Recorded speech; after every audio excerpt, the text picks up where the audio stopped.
मेरे प्यारे दोस्तों, तो कैसे आप सब। उम्मीद करती हूँ अपनी लाइफ को बहुत ही पॉजिटिविटी के साथ एंजॉय कर रहे होंगे। दोस्तों, अगर आप एंजाइटी को खत्म करना चाहते हैं तो एंजाइटी की रूट पे काम करना पड़ेगा। तो दोस्तों, आपको इसकी जड़ पे काम करना चाहिए। आपको इसकी जड़ को जानना चाहिए कि इसकी जड़ क्या है, आप इसे कैसे पहचानोगे। तो दोस्तों, जानते हैं वीडियो में आगे। तो इससे पहले अगर आपने चैनल को सब्सक्राइब नहीं किया है तो चैनल को सब्सक्राइब कर लें और लाइक जरूर किया करें दोस्तों, क्योंकि आपका एक लाइक बहुत प्रीशियस है मेरे लिए। तो स्टार्ट करते हैं बिना किसी देरी के।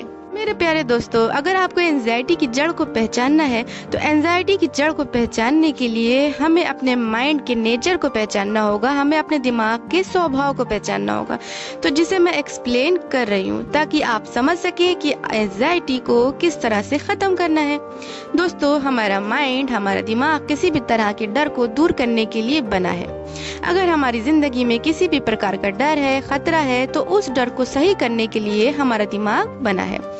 हमको निडर बनने के लिए हमारा दिमाग बना है, हमें निडर बनाने के लिए। अगर आपकी लाइफ में किसी भी प्रकार की इनसिक्योरिटी है तो इस इनसिक्योरिटी को सही करने के लिए हमारा दिमाग है। लाइफ में दोस्तों, अगर प्रॉब्लम है तो उन प्रॉब्लम से लड़ने के लिए और उनसे बाहर निकलने के लिए हमारा दिमाग बना है। तो दिमाग का फॉर्मेशन किसके लिए हुआ है? डर को सही करने के लिए, इनसिक्योरिटी को दूर करने के लिए, प्रॉब्लम को सॉल्व करने के लिए।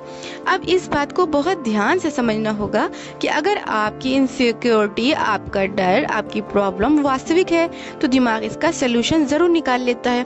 दोस्तों, जब हमारा दिमाग सोल्यूशन निकाल लेता है तो हमारा दिमाग बिल्कुल रिलैक्स हो जाता है, शांत हो जाता है और आराम महसूस करता है।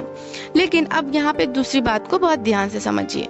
अगर प्रॉब्लम कोई भी आपकी लाइफ में खड़ी होती है, जब हमारा डर अगर काल्पनिक हो, वास्तविक हो ही ना, हमारी इनसिक्योरिटी बिल्कुल वास्तविक हो, अनरियल हो, हमारी प्रॉब्लम्स जो है वो सारी काल्पनिक हो, जो वास्तविक है ही नहीं, तो अब हमारा दिमाग क्या करता है?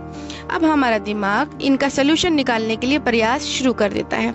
तो दोस्तों, अगर ये रियल होती तो इनका सोल्यूशन 100% दिमाग निकाल देता, लेकिन ये तो काल्पनिक है, तो एक्चुअल में ये है ही नहीं, तो इसका सोल्यूशन हमारे दिमाग में नहीं आ पाता है। क्योंकि आता तो उसी चीज का है जिसका एक्चुअल में कोई समस्या होती है, वास्तव में कोई डर होता है, वास्तव में कोई इनसिक्योरिटी होती है, लेकिन हमको लगातार ऐसा लगता रहता है कि मुझे कुछ हो जाएगा, मुझे कुछ होने वाला है, कोई बहुत बड़ी बीमारी हो गई, अब दवा खाए बिना मैं नहीं रह सकता, मुझे जिंदगी भर दवा खानी पड़ेगी, और नहीं खाऊंगा तो शायद मैं पागल भी हो सकता हूँ, मेरी सांस रुक सकती है, मुझे हार्ट अटैक हो सकता है, वगैरह वगैरह। हमारा दिमाग इन समस्याओं की दिशा में काम करने लग जाता है। अब मन लगातार काम करना स्टार्ट करता है, लेकिन उसको कोई सोल्यूशन नहीं मिल पाता है, क्योंकि आपका डर, आपकी समस्या सब कुछ काल्पनिक है। तो आप इस बात को ऐसे समझो कि अगर किसी बंद कमरे में आप उस चीज को ढूंढने निकले हो जो उस कमरे में चीज है ही नहीं, तो आप जितना भी चाहो, ढूंढते रहो, वो चीज आपको कभी मिलेगी ही नहीं। अगर वो चीज कमरे में होती तो आप उसे आज नहीं तो कल जरूर ढूंढ लेते, लेकिन जब वो कमरे में है ही नहीं तो आप 2 दिन, 3 दिन, 10 दिन, 15 दिन, 1 महीना, साल भर ढूंढते रहोगे, लेकिन वो चीज आपको मिलेगी नहीं। लेकिन दोस्तों, आप सोल्यूशन निकाल ही नहीं पाओगे। तो इससे क्या होगा दोस्तों? इससे आपका सेल्फ कॉन्फिडेंस का स्तर कम होना शुरू हो जाएगा। दोस्तों, दिमाग में ये बातें आना शुरू हो जाएंगी कि यार, मैंने कितनी कोशिश की लेकिन मैं कोई सोल्यूशन नहीं निकाल पाया, और सेल्फ कॉन्फिडेंस का स्तर गिरता चला जाएगा। हम कहीं ना कहीं खुद को बेसहारा और हारा हुआ महसूस करने लगेंगे, और हमें ऐसा महसूस होने लगेगा कि हमारा डर, हमारा प्रॉब्लम, इनसिक्योरिटी जीत गई है, और इसे जीतता हुआ देखते हुए हम और इसको रोकने के चक्कर में पैनिक होना शुरू हो जाएंगे। फिर इसी लूप के अंदर उलझना शुरू हो जाएंगे, और इसी लूप से हमारे अंदर क्या पैदा हो जाएगी? हमारे अंदर एंजाइटी पैदा हो जाएगी। हमारा दिमाग कंटिन्यूअसली चलने की कंडीशन में रहने लगेगा। तो दोस्तों, इस बात को बहुत अच्छे से समझें कि जो लोग ज्यादा एक्स्ट्रा केयर करते हैं, जो लोग ज्यादा सिक्योरिटी में रहना चाहते हैं, तो इन सब चक्कर में उनकी ओवर थिंकिंग स्टार्ट हो जाती है और उनका दिमाग लगातार चलना शुरू हो जाता है। दोस्तों, दिमाग के लगातार चलने के वजह से माइंड के अंदर ऑक्सीडेटिव स्ट्रेस क्रिएट हो जाएगा, माइंड के अंदर फ्रेटिकल का लेवल बढ़ जाएगा। अब जब ये लेवल बढ़ जाएगा तो हमारे हैप्पी रखने वाले न्यूरॉन्स, उनकी कैपेसिटी डाउन हो जाएगी, तो खुशी के जो हार्मोन्स हैं वो भी कम होना शुरू हो जाएंगे। तो लोगों के पास दोस्तों देखा गया है कि सब कुछ होने के बाद भी वो खुश नहीं रह पाते हैं। तो अगर लाइफ में दोस्तों खुश रहना है, एंजाइटी से दूर रहना है, तो हमें अपने ब्रेन में खुशी के रसायन को प्रोड्यूस करना होगा।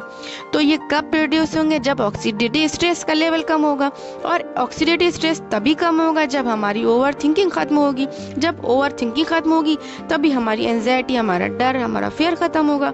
तो जब हम दिमाग के स्वभाव को समझ जाएंगे कि ये जिस चीज़ का डर हमें सता रहा है और इसे हम दूर करने चले हैं वो वास्तव में रियल है ही नहीं, तो जो चीज़ रियल है ही नहीं तो माइंड कैसे ठीक कर सकता है? तो अगर दिमाग उसे नहीं ठीक करेगा तो क्या होगा? आपका सेल्फ कॉन्फिडेंस डाउन होता चला जाएगा। तो काल्पनिक जो डर है, समस्याएं हैं, उसे हमारा दिमाग सोल्यूशन उसका नहीं निकाल पाएगा, उससे वह नेगेटिव थिंकिंग में चला जाएगा। तो आपको यहाँ पे ये समझने की ज़रूरत है, आप जिस डर को दूर करने की कोशिश कर रहे हैं वो रियलिटी में कुछ है ही नहीं, वो कल्पना है। तो मेरे प्यारे दोस्तों, उम्मीद करती हूँ आपके लिए वीडियो काफ़ी इंफॉर्मेटिव साबित हुई हो। तो इसी उम्मीद के साथ इस वीडियो को यहीं पे ख़त्म करती हूँ। जब तक के लिए मुझे दे इजाज़त, गुड बाय।